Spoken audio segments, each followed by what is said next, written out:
మన బ్రాండ్ ఏంటి? Thums Up, Coca Cola. ఇవన్నీ కాకుండా ఇంకొకటి తాగుతుంటావు కదా అప్పుడప్పుడు, అది చెప్పు. కోక్ ఎక్కువ, థమ్స్ అప్. అంతేనా? డ్రింకింగ్ అలవాటు లేదు, స్మోకింగ్ లేదు. ఎందుకట్లా?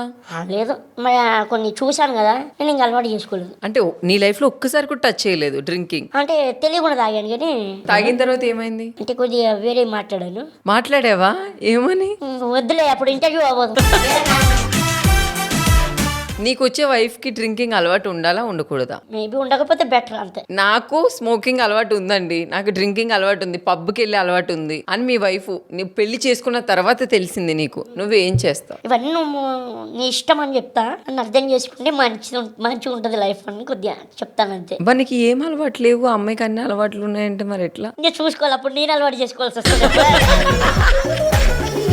ఫస్ట్ డ్రింక్ చేయగానే మీ ఆవిడ్ని కొట్టుడే అనుకుంటా. కొట్టడాలు ఉండవు కానీ నా నసకి అదే ఆపేస్తాను. నీకు ఎప్పుడు సపోజ్ నీకు మూవీ ఆఫర్ వచ్చింది, ఏ హీరోతో యాక్ట్ చేయాలి అనుకుంటా? పవన్ కళ్యాణ్ గారితో ఇష్టం, మహేష్ బాబు గారితో, అల్లు అర్జున్ గారితో.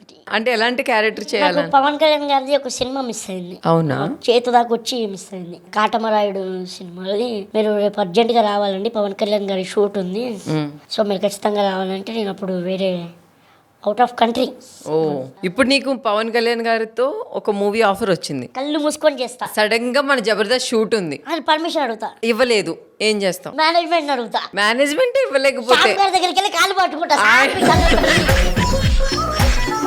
నువ్వు పవన్ కళ్యాణ్ గారి మూవీకి నువ్వు వెళ్ళావు అనుకో, మొత్తం జబర్దస్త్ లో నువ్వు మానేయాలి అంటే నువ్వు జబర్దస్త్ మానేసి పవన్ కళ్యాణ్ గారి మూవీ చేస్తావా, లేదా ఆ మూవీకి ఏదో చెప్పి నువ్వు జబర్దస్త్ చేస్తావా? మరి కంపెనీ అంత చెడ్డది కాదు. నేను అడుగుతున్నా, చెప్పి ఇదే ఆప్షన్ ఉంటే ఏం చేస్తావు? సినిమా చేస్తాను ఖచ్చితంగా. నాకు అది జబర్దస్త్ వదిలేసి వెళ్ళిపోతావు అంటే భాస్కర్ ని అనాథం చేసిపోతావు. అర్థం చేసుకునే వాళ్ళు నువ్వు చెప్పిన అందరూ అర్థం చేసుకుంటున్నారు. ఇప్పుడు నువ్వు అర్థం చేసుకోవట్లేదు.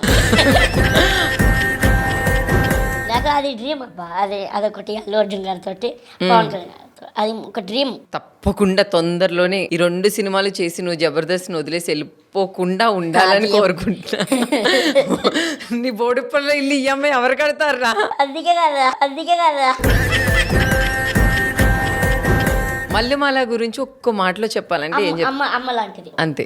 అదేంటంటే అది ఎప్పటికప్పుడు కొత్త టాలెంట్ ని ఎంకరేజ్ చేస్తూ ఉంటుంది, కొత్త వాళ్ళకి పుట్టిస్తూ ఉంటుంది. దానికి నో అంతం అనేది ఒకటి ఉండదు అసలు. ఏ కష్టాలు రాని, ఎవరేమని, ఏ ప్రాబ్లం జరగని, ఎప్పుడైనా వాళ్ళకి నచ్చిన ఇంతకు ముందు వెళ్ళి మానేసి వాళ్ళకి ప్రాబ్లమ్స్ ఉన్నాయా అన్నా కానీ వాళ్ళని పిలిపించుకొని వాళ్ళకి మళ్ళీ అన్నం పెడుతుంది అంతే. అలానే నరేష్, నువ్వు డబ్బులకి విలువిస్తావా, మనుషులకు విలువిస్తావా? మనుషులంటే విలువలేని వాళ్ళకి దగ్గర డబ్బులకు విలువిస్తా. మనుషులకు వాల్యూ ఇచ్చేవాడికి నేను మనిషికే వాల్యూ ఇస్తాను. నువ్వు ఎక్కడికి వెళ్ళినా ఫస్ట్ డబ్బులే అంటావంట.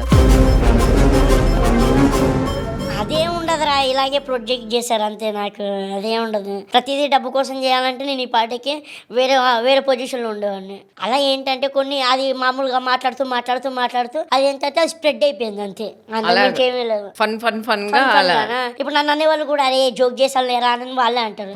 నీకు తెలుసు మరి.